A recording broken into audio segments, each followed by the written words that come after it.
Dans cette vidéo, nous allons faire un exemple de forme indéterminée infini sur infini.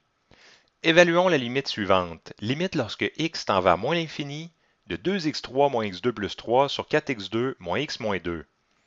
Nous allons tout d'abord vérifier la présence de la forme indéterminée infini sur infini.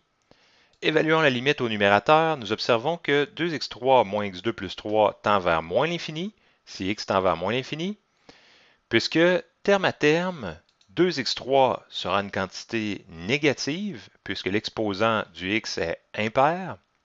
Nous aurons que moins x2 sera également une quantité négative, puisque l'exposant du x est pair. Donc, nous aurons un positif, mais comme il est soustrait, ce sera une quantité négative.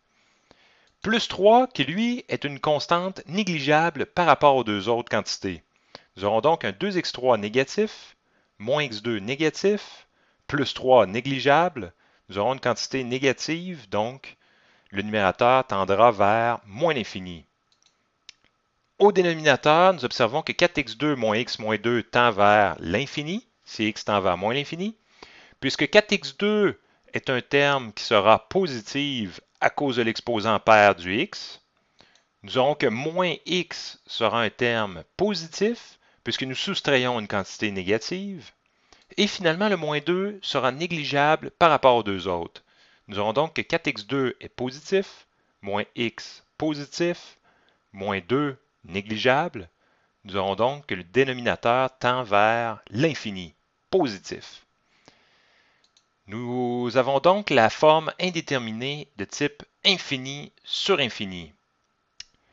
Dans cette situation, il faut utiliser la technique suivante, mettre en évidence la plus grande puissance de x au numérateur et au dénominateur. Cela aura pour effet de mettre en évidence les facteurs qui sont les plus importants au numérateur et au dénominateur. Et suite à cette mise en évidence, nous pourrons effectuer une simplification qui, elle, mettra en évidence les facteurs les plus importants. Nous allons donc mettre en évidence au numérateur le x3 et nous allons donc mettre en évidence au dénominateur le x2. Nous obtiendrons la limite suivante. Comme le x3 devient facteur de tous les termes d'origine, il ne faut pas oublier de diviser tous les termes d'origine par x3.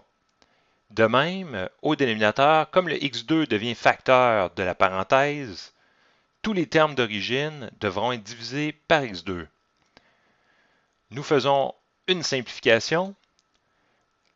La simplification aura pour effet d'éliminer la forme indéterminée infini sur infini, puisque maintenant, si nous évaluons la limite au numérateur et que nous observons la forme que nous obtenons, nous aurons une forme de numérateur qui est moins l'infini fois 2 moins 0 plus 0, puisque le terme x, lui, tendra vers moins l'infini.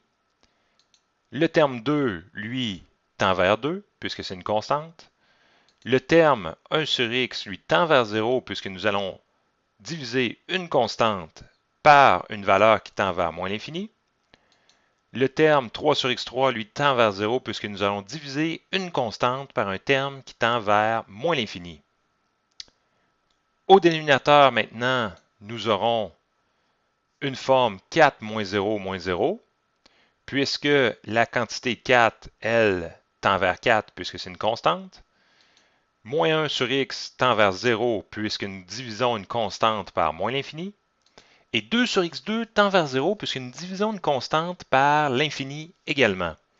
Nous aurons donc un numérateur qui tend vers moins l'infini et un dénominateur qui tend vers 4.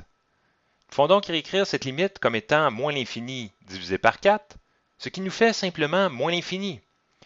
Nous observons ici que le facteur x était le facteur prédominant au numérateur, ce qui nous permet de lever notre indétermination infini sur infini et de conclure que cette limite tend vers moins l'infini. Voilà, ça conclut cette vidéo.